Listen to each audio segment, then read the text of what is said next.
नमस्कार, मैं हूं आमिर बेग। आप देख रहे हैं सिटी बुलेटिन न्यूज। पेश हैं आज के प्रमुख समाचार। अयोध्या में भी संचारी रोग नियंत्रण के लिए आज से अभियान की शुरुआत हो गई। 31 मार्च तक चलेगा जिले में संचारी रोग नियंत्रण के लिए अभियान। जिलाधिकारी अनुज कुमार झा ने कलेक्ट्रेट परिसर से जागरूकता रैली को हरी झंडी दिखाकर रवाना किया।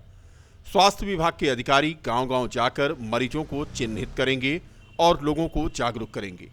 पंचायती राज विभाग को नाली की सफाई का जहां जिम्मा दिया गया है, वहीं गांवों में झाड़ियों की भी सफाई कराई जाएगी।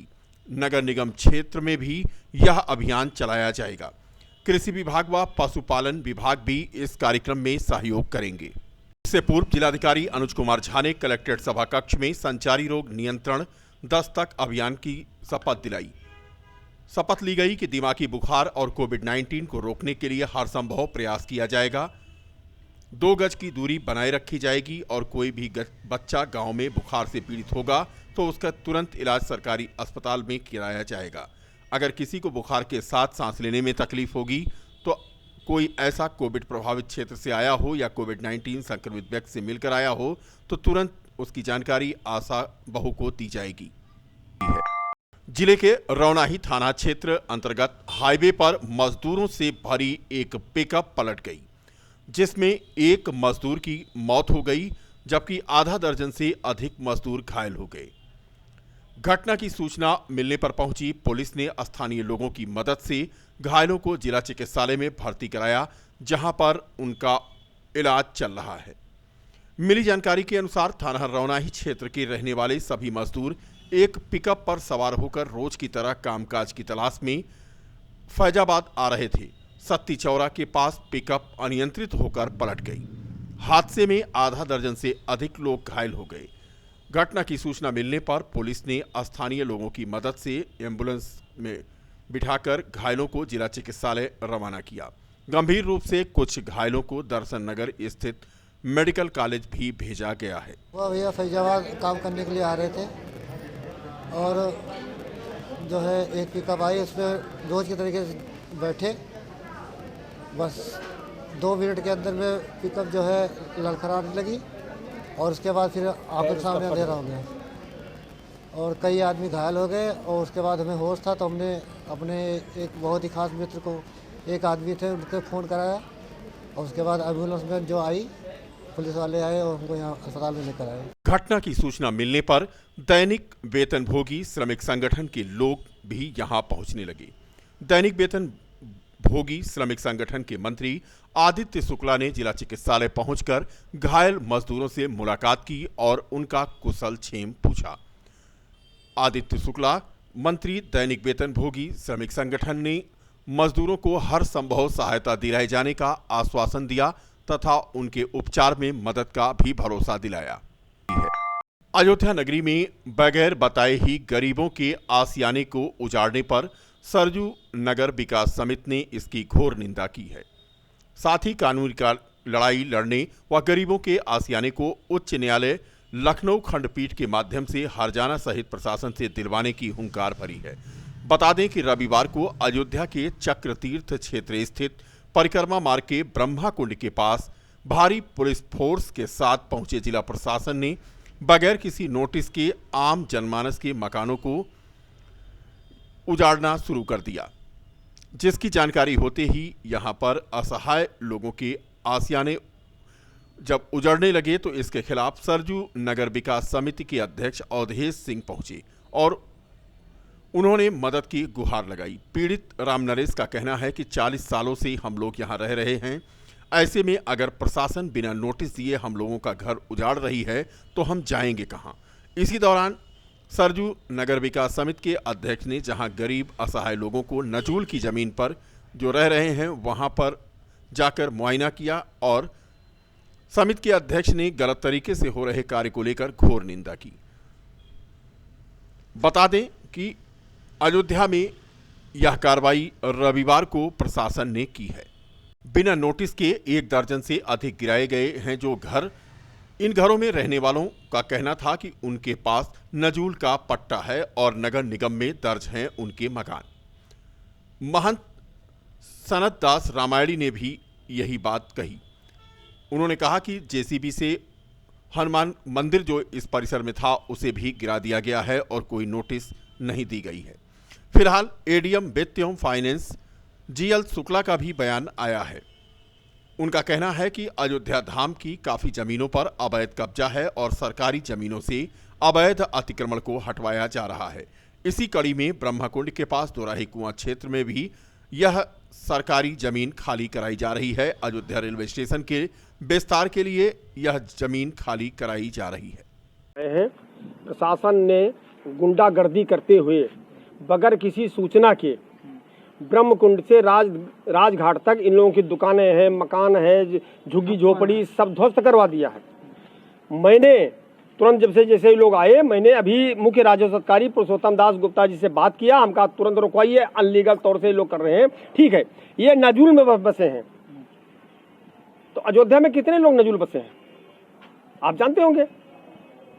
सब सरोवर का मामला आप जानते हैं। फिलहाल इस घटना में पीड़ितों के साथ सपा नेता व पूर्व राज्य मंत्री पवन पांडे ने भी आज अपना समर्थन दिया। विकास के नाम पर उन्होंने कहा कि अयोध्या धाम के दोराही कुआं पर दर्जनों मकान गिरा दिए गए। उनका कहना था कि बिना नोटिस के 1 दर्जन से अधिक गिराए गए ये मकान और ये साबित कर रहे हैं कि ये सरकार जबरदस्ती कर रही है। आज सरकार के अधिकारियों ने दुराही कुआं में 10-12 मकानों को गिरा दिया। बजरंगबली जी का एक मंदिर था, पूरे मंदिर को ढहा दिया। जैसा कि वहां के लोगों ने सूचना दी, उनको जमीन का पट्टा था। नगर पालिका नगर निगम में बाकायदा इनका मकान दर्ज था। ये लोग बाकायदा उसका टैक्स देते थे, मकान नंबर दर्ज था। फ्री होल्ड कराने के लिए इन लोगों ने किस्त भी जमा की थी, जैसा इन लोगों ने हमें सूचना दी और कागज दिखाया है। हमारा सवाल यह है कि अगर इनका पट्टा था, ये किस्त देते थे, कई वर्षों से लोग वहां रह रहे थे। अगर प्रशासन को कोई तकलीफ थी तो इनको नोटिस देना चाहिए था। अगर ये गलत थे तो प्रशासन लिख कर देता, जो सक्षम अधिकारी थे जिले को लिख कर देते कि आपका जमीन फला फला फला सरकारी है और इस पे आपका इस तरह से अवैध है या गलत है, इतने दिनों के अंदर आप खाली करिए वरना हम गिरा देंगे। कोई नोटिस नहीं दी गई, कोई जानकारी नहीं दी गई। आताताइयों की तरह से योगी आदित्यनाथ सरकार के अधिकारी आए और बुलडोजर लगा के गिराने लगे। जी, कल हमारी यहाँ कुटिया थी, हनुमान मंदिर थी, उसमें हम लोग कहीं चले गए थे। अब बिना बुलाए, बिना बताए, बिना सूचना का बुलडोजर लगाकर मंदिर को इन्होंने तोड़ दिया है। योगी राज की इस अपराध, बहुत बड़ा अपराध किया और तमाम गरीबों को वहाँ पर जो घर मकान बनाए थे सबको बिना सूचना का गिरा दिए, जो कि ऐसा नहीं करना चाहिए। बिना सूचना दिए उसमें सारा चीज़ उसमें दब गया। हम लोगों का मतलब कल से हम लोग भोजन भी नहीं किए। अगर इस प्रकार से करती है तो हम लोग आत्मदाह करेंगे और वहीं पर जो है अपना समाधि लेंगे हम लोग। भर गया। एक तरफ सरकार कहती है कि महिलाओं को सुरक्षित कर रहे हैं, शौचालय दे रहे हैं, वो शौचालय में जाएंगी, आवास दे रहे हैं, बनवाइए शौचालय अगर पैसे नहीं है। क्या दे रहे हैं? एक तरफ शौचालय तोड़वा रहे हैं, एक तरफ दे रही है। ऐसी कोई ज़रूरत नहीं है। मेरे पापा मजदूरी करते हैं, कोई नौकरी चाकरी नहीं है। ये मेरी मम्मी है, हमारा कोई सहारा नहीं है। आप लोग से निवेदन है, विनती है कि हमारी मदद कीजिए, हमारा शौचालय बनवाइए, हमारा मकान बनवाइए। हमारे जानवर आज खुले में हैं, हमारे घर पे आज घर के सामने पूरा ऐसे खुला पड़ा है, सब टूटा फूटा पड़ा है। रामनगरी अयोध्या में राम मंदिर का निर्माण शुरू हो गया है। मंदिर निर्माण के लिए समर्पण निधि अभियान पूरे देश में चलाया गया। इसी कड़ी में गुजरात से आए किन्नरों का प्रतिनिधि मंडल मंदिर निर्माण के लिए अपना समर्पण निधि दिया। यह समर्पण निधि श्री राम जन्मभूमि तीर्थ क्षेत्र के निधि समर्पण का कार्यक्रम समाजसेवी गुलशन बिंदु के आवास पर किन्नर समाज के बीच संपन्न हुआ। किन्नर समाज द्वारा 5 लाख रुपए का समर्पण दिया गया। वहीं किन्नर समाज की गुरु समाजसेवी गुलशन बिंदु और उनकी शिष्य पिंकी मिश्रा किन्नर के संयोजन में यह कार्यक्रम संपन्न हुआ। गुजरात से आए हुए आधा दर्जन से अधिक किन्नरों ने भी अपना समर्पण अपने आराध्य के प्रति अर्पण किया। किन्नर समाज की मुखिया गुलशन बिंदु की शिष्य ने आज कहा कि समाज को बढ़ चढ़कर राम काज में आगे आना चाहिए। हम सभी किन्नर समाज भगवान राम के प्रति हमेशा समर्पित रहेंगे और राम मंदिर के लिए सहयोग भी करते रहेंगे। हम गुजरात से आए हैं, अहमदाबाद के पास नरियाद पड़ता है शहर, तो नरियाद से हम लोग अपना आए हैं गुजरात से। बच्चे वाले के बच्चे जी उन्हीं का दिया था है हमारे पास, और उन्हीं का सब कुछ है ना। अम्मी जी का दिया हुआ उनको समर्पित कर दिए, उन्हीं का दिया उन्हीं को समर्पित किए। और मेरा हाथ जोड़ के ये निवेदन है पूरे फैजाबाद अयोध्या की जनता से और हमारे पूरे हिंदुस्तान के किन्नर समाज से कि जैसे हम लोग और हमारे गुजरात के किन्नर समाज आए और अपना दान में सहयोग करें, वैसे पूरा ऑल इंडिया के किन्नर आवे और हमारे राम मंदिर निर्माण में अपना सहयोग दें। से हमारे आए हैं 12-15 किन्नर, गुजरात से हमारे 12-15 किन्नर राम मंदिर में दान देने के लिए आए हैं। और माता रानी चाहेंगी, मेरे राम जी प्रभु महाराज चाहेंगे और आमी जी ने हमें 14 बरस का वन काटा था, उसके बाद हमें वरदान भी दिया था।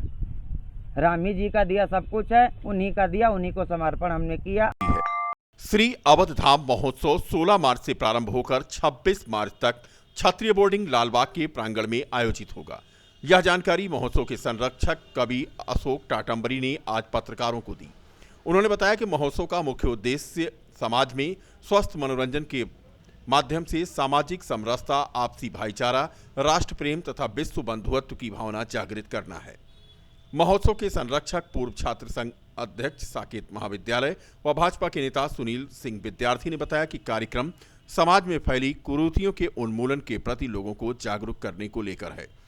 महोत्सव के अध्यक्ष मोहित महाराज ने बताया कि 16 मार्च से होने वाले महोत्सव में विशेष रूप से भजन संध्या, शास्त्रीय नृत्य, बाल नृत्य, लोक गायन, अवधी भोजपुरी, वरिष्ठ नागरिक सम्मान समेत दर्जनों कार्यक्रम आयोजित होंगे। प्रेस कॉन्फ्रेंस के दौरान महोत्सव के अध्यक्ष के अलावा संयोजक महेश मिश्रा, ओम रामानी, शैलेंद्र मायूस, पीयूष सोनी, शिवम मिश्रा, आदित्य, नीरज प्रसाद आदि मौजूद रहे। महोत्सव का आयोजन 16 से 26 मार्च 2021 Kshatriya boarding house society Fatehganj Lalbagh में होना सुनिश्चित हुआ है। चीफ गेस्ट कार्यक्रम के मुख्य संरक्षक अयोध्या के सांसद माननीय श्री लल्लू सिंह जी हैं और कार्यक्रम के उद्घाटन जो है माननीय श्री उप मुख्यमंत्री केशव प्रसाद मौर्य जी के द्वारा बात चल रही है कि उनके द्वारा सुनिश्चित किया जाएगा उद्घाटन का कार्यक्रम जो है। 16 मार्च को जो है सांस्कृतिक संध्या होगी, भजन कीर्तन होगा उस दिन जो है और माननीयों का और हमारे संत महंत हैं उनका जो है सम्मान किया जाएगा। मोहित महाराज, अध्यक्ष श्री अवध धाम महोत्सव। महाराणा प्रताप सरकारी क्षत्रिय बोर्डिंग के नाम से जानते हैं, फतेहगंज लालबाग। वहीं पर ये 16 मार्च से इस महोत्सव का उद्देश्य आप लोगों को जैसा जानते हैं कि आपसी एकता समरसता के माध्यम से और लोगों को तमाम ऐसी उनके कल्याण की योजनाएं हैं आम जनता को नहीं मालूम हो पाता। हर आदमी टीवी नहीं देख पाता है, हर आदमी अखबार नहीं पढ़ पाता है। उन सब को लोक कलाओं के माध्यम से, सांस्कृतिक कार्यक्रमों के माध्यम से, भजन कीर्तन के माध्यम से, नृत्य धारावाहिक के माध्यम से उनको बुलाकर उसकी झलक, उसकी जानकारी उन्हें दी जाएगी। विशेष रूप से सरकारी अधिकारी या उनके न मिलने पर अन्य विशेषज्ञों के द्वारा किसी दिन स्वास्थ्य पर हुआ उसके कुछ विशेषज्ञ आके परिचर्या करेंगे, किसी दिन स्वच्छता पर हुआ, किसी दिन महामारी से बचाव पर हुआ और सामाजिक कुरीतियों के संबंध में विचार रखे जाएंगे कि भाई नशाबंदी हो या नशा से लोग मुक्त हो जाए। स्वयं भी जब नशा नहीं करेंगे तो उसकी ज़रूरतें नहीं रहेंगी। जैसे सब लोग जूता पहना कर छोड़ दें तो बनने भी बंद हो जाएंगे।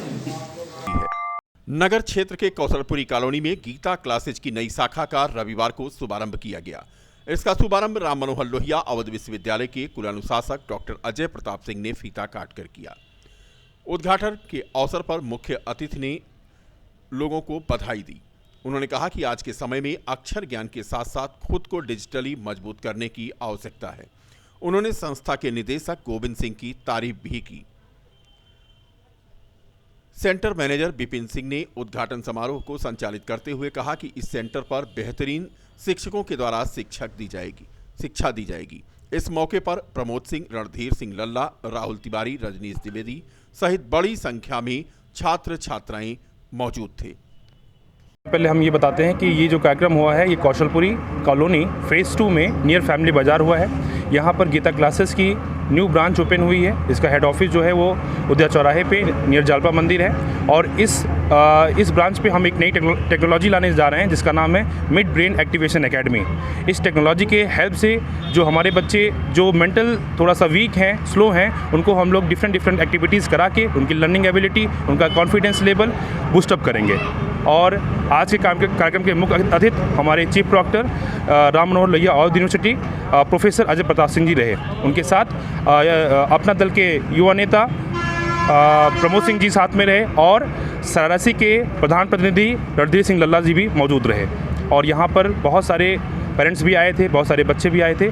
सबको यहाँ पे पूरी तरीके से सेटिस्फाइड किया गया और बहुत ही एडमिशन की इंक्वायरी भी आई हैं और हमारा जो बैच है वो 5 मार्च से स्टार्ट होने जा रहा है। क्या नाम है आपका? गोविंद सिंह, यहाँ के डायरेक्टर।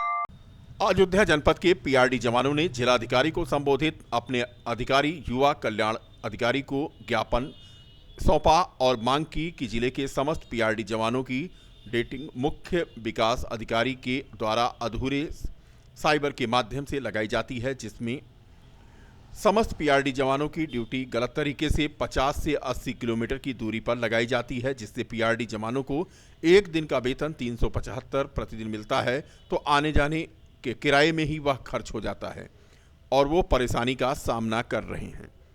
पीआरडी के जवानों ने जिलाधिकारी से मांग की है कि उनकी ड्यूटी नज़दीक और सही तरीके से लगाई जाए। लोग ड्यूटी संबंधित में इकट्ठा हुए हैं यहाँ पे और अब तक हमारी ड्यूटी युवा कल्याण अधिकारी प्रदीप सर जी लगा रहे थे और आज से सीडीओ सर प्रतनेश कुमार जी अपने हाथ में बागडोर लिया है और सॉफ्टवेयर से के द्वारा ड्यूटी लगाई जा रही है। लेकिन सॉफ्टवेयर से लगने से हम लोगों को ये दिक्कत आ रही है, जो गोसाईगंज का रहने वाला है उसको मोही रुदौली लगा दिया जा रहा है। और बीकापुर तहसील के उमरनी पिपरी गांव में बारात घर की जमीन पर अवैध अतिक्रमण से आक्रोशित ग्रामीणों ने तहसील परिसर में प्रदर्शन करते हुए एसडीएम बीकापुर के समक्ष विरोध दर्ज कराया। सैकड़ों की तादाद में इकट्ठा हुए गांव के ग्रामीणों ने दबंगों के द्वारा आबादी की जमीन पर अवैध अतिक्रमण किए जाने का आरोप लगाते हुए उसे तत्काल हटवाने की मांग की। फिलहाल इस मामले को गंभीरता से लेते हुए एसडीएम ने बीकापुर पुलिस को तत्काल अवैध अतिक्रमण को हटाने का निर्देश दिया है। नाम रामधार है और ग्राम उमरनीपरी का रहने वाला हूँ और समस्या है कि वो मांगलिक कार्य के लिए वो ज़मीन गांव की तरफ से आरक्षित है, वो ज़मीन सुरक्षित रहे, यही हमारी समस्या है। इस पर कोई अधिग्रहण न करे। Happy health medicos Pratap complex Sardar petrol pump Devkali bypass road का विधिवत पूजा पाठ के साथ फीता काटकर उद्घाटन किया गया। हैप्पी हेल्थ मेडिकोज के प्रोपराइटर विशाल त्रिपाठी ने बताया कि हमारी firm happy agency happy medicines Rikabganj में वर्षों से अयोध्या वासियों की निरंतर सेवा कर रही है। इसी कड़ी में हम लोगों ने happy health medicos medical store का आज शुभारंभ किया। उन्होंने बताया कि हमारे यहाँ सभी कंपनी की दवाएं उचित मूल्य पर हमेशा उपलब्ध रहेंगी। उद्घाटन अवसर पर मुख्य रूप से अवधेश त्रिपाठी, हरिशंकर राय, एसआई वीरेंद्र, डॉक्टर वीरेंद्र सिंह, भोलानाथ चौबे, कमल चौबे, सविता चतुर्वेदी, छाया चतुर्वेदी, अमित त्रिपाठी, शरद गोपाल त्रिपाठी, जनार्दन दुबे, वैभव श्रीवास्तव, आदित्य चतुर्वेदी, आशीष कसौंधन आदि सम्मानित लोग मौजूद रहे।